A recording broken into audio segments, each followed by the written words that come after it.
अस्सलाम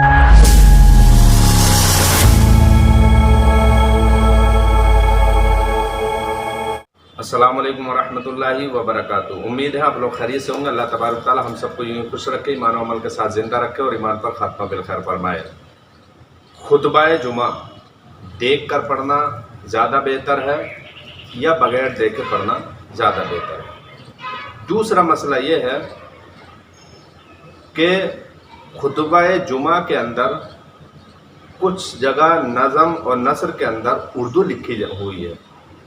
जो ही खुतबा आप शुरू करेंगे तो उसके बीच में एक खुतबा हुआ, उसके बाद कुछ अशार आते हैं उर्दू में लिखे हुए, तो वो उर्दू में अशार पढ़ना जायज़ है या नाजायज़ है?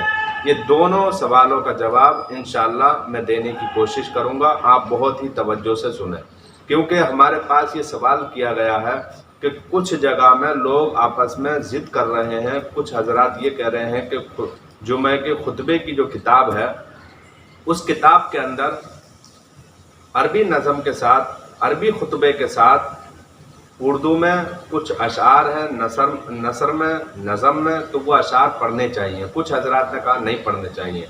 तो ये आपके सामने मैं रखूँगा। याद रखें, फतावाए फैज़ुर रसूल पहली जिल्द, इसके अंदर आप फरमाते हैं खुतबे जुमा के अंदर उर्दू में या नज़म में अशार पढ़ना मकरूह है, खिलाफ सुन्नत मुतवारिसा है। यानी सहाबा इकराम के ज़माने में बेशुमार मुल्क फतेह हुए, लेकिन किसी भी सहाबी से ये रिवायत नहीं मिलती है कि दूसरे अजमी मुल्कों को जो फतेह किए हैं वहाँ पर जुमे के अंदर उर्दू में या उनके इलाके की भाषा में खुतबा पढ़ा हो, बल्कि अरबी में ही खुतबा दिया गया है। तो खुतबा अरबी में ही पढ़ा जाएगा, अरबी के अलावा किसी दूसरी ज़बान में नहीं पढ़ना है। अगर किसी ज़बान में पढ़ते हैं तो ये मकरूह है। दूसरा मसला ये है कि खुतबा जुमा देख कर पढ़ें या बिना देखे पढ़ें। जुमे का खुतबा देख कर पढ़ना जायज़ है या बिना देखे? देख कर पढ़ें या ज़बानी पढ़ें, दोनों ही अदाए हुक्म में यकसा हैं।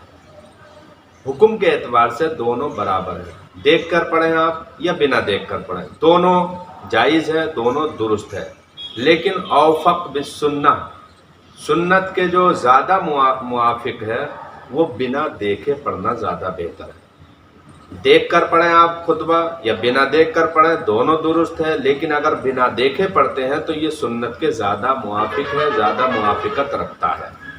ये मसला भी आपको फतावा फैज़ुर रसूल पहली जिल्द और बहार शरीयत और इसके अलावा फतावा फ़क़ीह मिल्लत और फतावा रिज़विया, इन किताबों के अंदर आप ये मसला देख सकते हैं। उम्मीद है आपने पूरी बात समझ ली होगी।